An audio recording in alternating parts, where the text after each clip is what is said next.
Formula One doesn't take a break, even during its own summer break.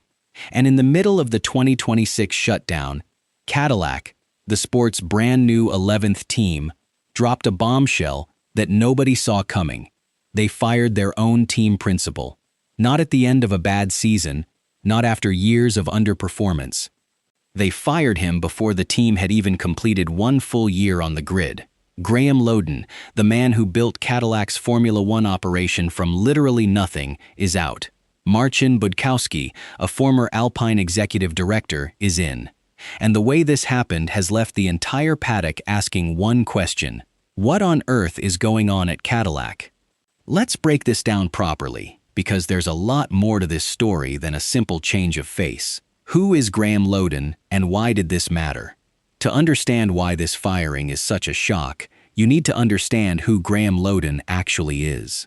This isn't some outsider who got parachuted in and failed. Lowdon is a veteran of the paddock.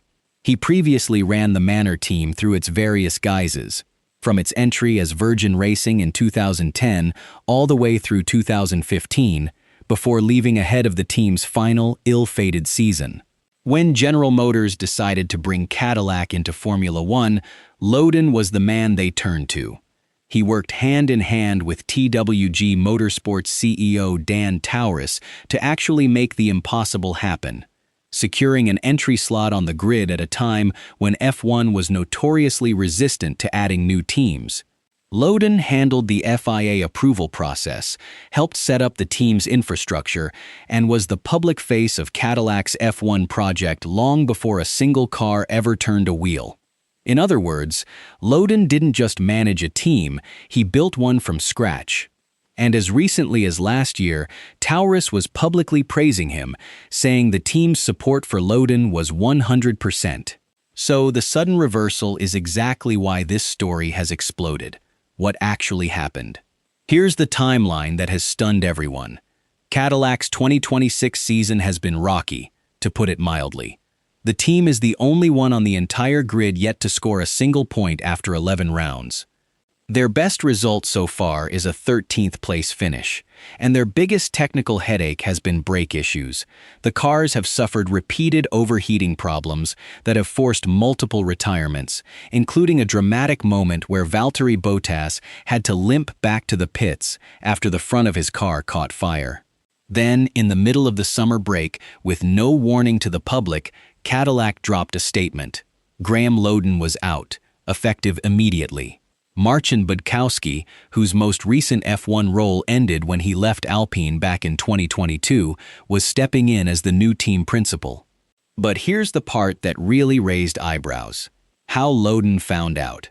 According to CEO Dan Tauris, Lowdon was only informed of the decision a matter of hours before Cadillac made the announcement public. Tauris didn't try to dress this up as a mutual parting of ways either. Speaking directly to the media, he said plainly, "It was my decision, it wasn't a mutual decision." That's about as blunt as it gets in Formula One, a sport where teams usually go out of their way to frame these moments diplomatically, talking about new chapters and mutual agreements. Cadillac skipped all of that. This was a straight-up dismissal, delivered with almost no notice, in the middle of a break, a week before the season resumes at the Dutch Grand Prix. The official explanation. So what's Cadillac's reasoning? According to Tauris, this had been in the works for months. He described it as a planned transition into a new phase for the team, rather than a knee-jerk reaction to bad results. Tauris explained that the process of thinking through what the next stage of Cadillac's development should look like had actually started a while back, and that Lowdon had simply been the right leader for the startup phase, not necessarily the long-term one. There's also a technical angle here. Budkowski has a strong engineering background, and Cadillac is clearly hoping he can help solve the team's persistent brake reliability problems, which have been responsible for the majority of their 9 DNFs this season.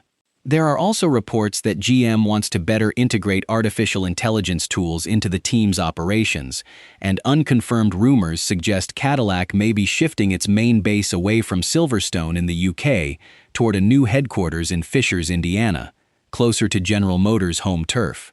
If true, that would represent a much bigger structural shakeup than just a change at the top. Why the timing feels off? Here's the thing that doesn't quite add up for a lot of F1 insiders. If this was truly a long-planned transition, why do it now? Why do it mid-season, during the summer break, with almost zero warning to the man being removed, and just a week before racing resumes? Compare this to how Audi's Formula One project handled a similar situation this year. Jonathan Wheatley stepped away from his team principal role at Audi, but that departure was framed, and largely accepted, as being for personal reasons, on his own terms. Cadillac's situation looks nothing like that. This was Torres making a unilateral call and informing Lowdon just hours before the world found out. Even neutral analysts covering the sport have pointed out that while a leadership transition at some point always felt likely, since Lowdon was seen by many as the startup phase leader, the abruptness and clumsiness of how it was handled suggests something more than a smooth, pre-planned handover. The bigger picture, turmoil behind the scenes. And then there's the context surrounding Cadillac's ownership that makes this whole situation even messier. Mark Walter, the principal owner of TWG Global, the parent organization behind Cadillac's F1 team, is currently facing federal investigation related to alleged financial improprieties.